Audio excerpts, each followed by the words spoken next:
channel, Read Journal Love, and last month I did a video about my small collection of Classics Illustrated comics, and since it's October, I thought I would do a little short video telling you about my collection of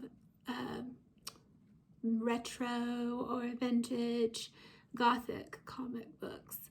So like I said in the previous video, when I met my husband, he's very into comic books, and so I was like, okay, well, I need to kind of like learn a little, bit about comic books. I mean, I had very limited knowledge.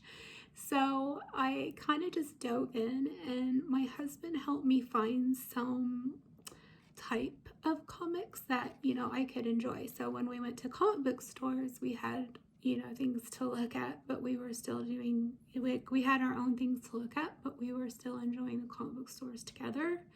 So one of those that I just kind of found and fell into were these vintage Gothic ones. I've always kind of liked Gothic stuff, but so these like really, I thought I would like them, so I started the little collection. And some of them I got at a local comic book convention called OFCon here in Oklahoma, and then some of them I've gotten at like comic book stores around town. So there's really two that I wanted to talk about that I've collected. And the first one is called The Sinister House of Secret Love. And it started in November 1971. So they're old. This is the first one, The Curse of the McIntyres. These are all by DC. So like this picture of the woman running from the castle in the white dress is like classic Gothic. So I don't know if this is the first one I saw or not, but this is the one I paid the most money for. It's in really good condition, so it's probably why. And it was the first in the series. So this one, I'll just say these are kind of cheesy, the story. They're cheesy, yes, and the woman, there's a victim, and it's just retro, but they're fun to read, okay? So in this one, it's like there's one story at the beginning and it's in the Regency times, and then there's a second story and it's like in the modern times. So the first one I really liked. It's probably my favorite story of all of them. I don't care for the art at all. I think the main guy has a very scary face. Well, they all have kind of creepy faces. I don't know. I don't know. He just kind of scares me. But I guess that's what you want, right? I mean, so I liked that it was Regency. There were werewolves. He's hiring her as a governess. There's a family secret. She caught him upstairs in a lab. The castle is run down. So I just love all those Gothic elements, to the story. So yeah. I thought the kid looked like Eddie on the Munsters. So, but I liked the ending line. They always, it's love, right? It's romance. So I liked the ending line. It says, "And so the curse of evil that had haunted the McIntyres for 200 years was conquered by a stronger force. Love." They always have some cheesy ending, right? I just love them. So then and then in that one, the second one that was modern, I liked that it had kind of that Ghost and Mrs. Muir feel to it. I don't know if anybody's ever seen that old movie, but that's like one of my favorite movies. And that is, I would consider that Gothic in story. And so, yeah, I liked it kind of had that feeling to it, and where the girl just kind of, was it all just a dream?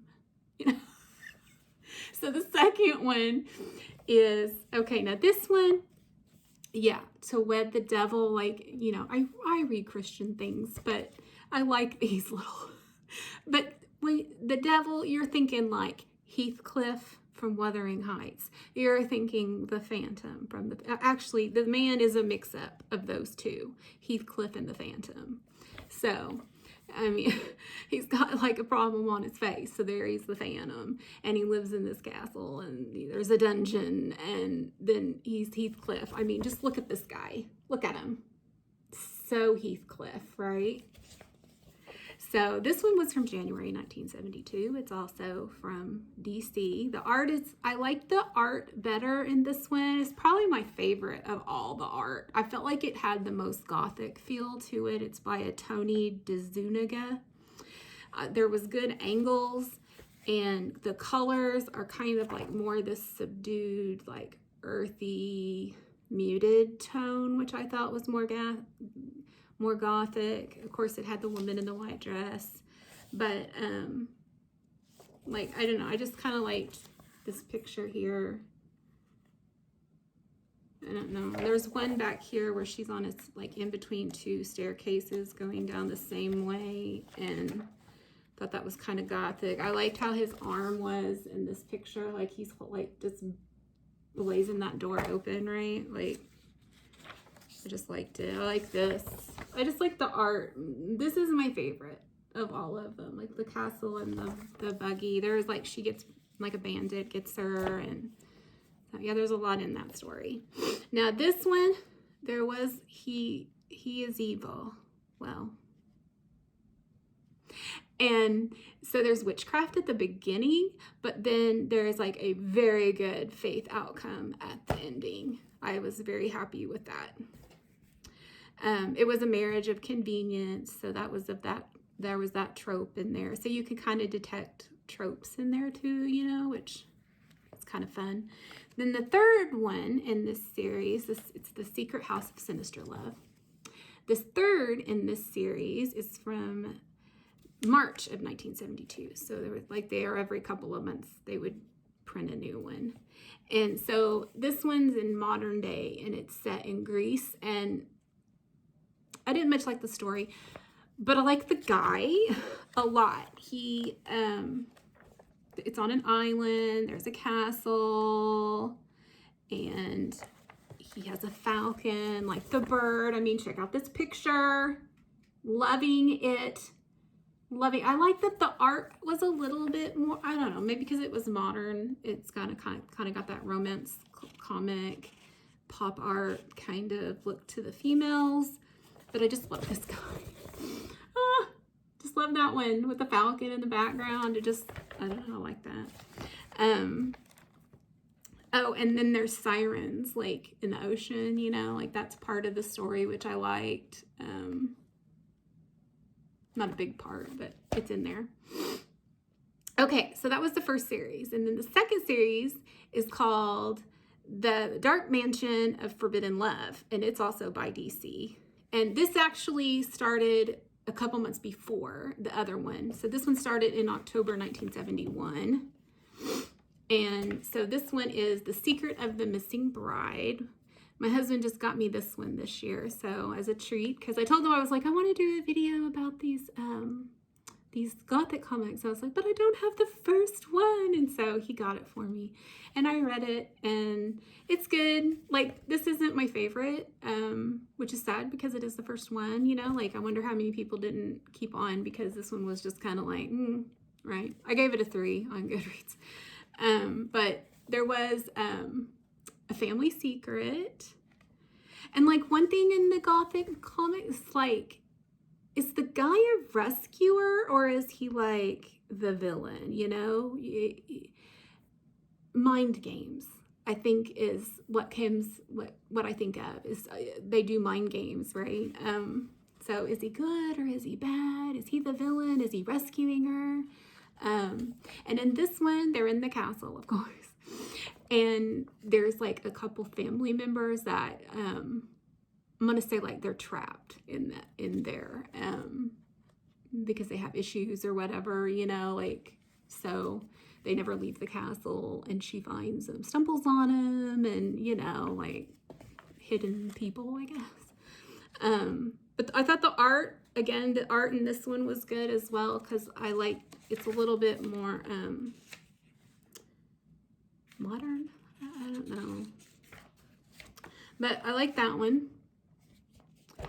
And then the second one, The Honeymoon of Fear. Again, the woman in a white dress running from the castle with a creepy guy in the background. And I just like this cover because it's got the pink, like that pink mauve color in the back. Just like this cover. So this one, she is in a tragic car accident. She has amnesia. There's a creepy castle.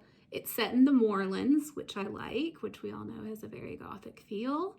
Again, mind games is what I thought of. But there was kind of one little twist in there, is that like the guy you think is a villain, he actually does something good, you know, in the book. But you know, here we have the woman in the white dress with this in the cemetery with the wind. There is one part where she stumbles on like a door to the dungeon, and he was digging a grave, and she was like, oh, is that for me? So that was kind of funny.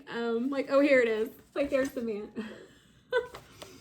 But I did like the art in this one as well. I didn't write down who the artist was on this one, but I did enjoy it.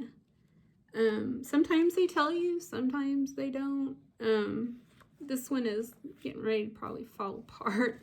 But the modern story, this one was one modern story, and at the end, well, there was two, and the one at the end that was kind of set in modern times, I guess. Like, I didn't much as enjoy that. So, and then the third one in this series is The Kiss of Death. And again, woman running away in a white dress. This one was good. I mostly liked the cover, like, of this one. The art inside I was not a fan of. Like, I don't know.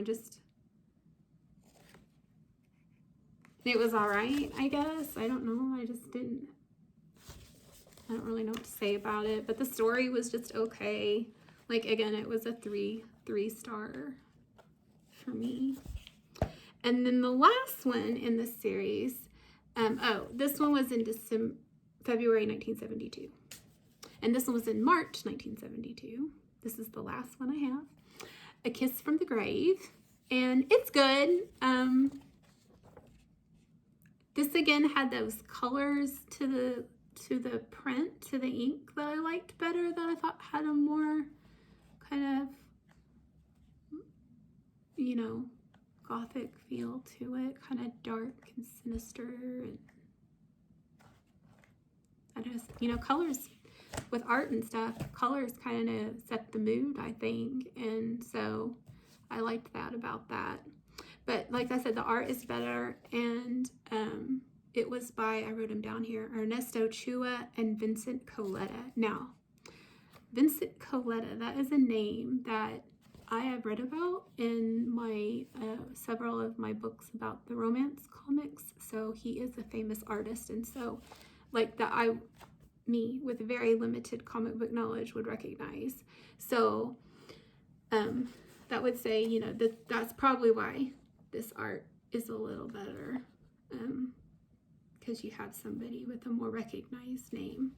But at this point, the Dark Mansion changed its look, and after this one, it is very 70s looking. I mean, like with bubble letters and like, I don't know.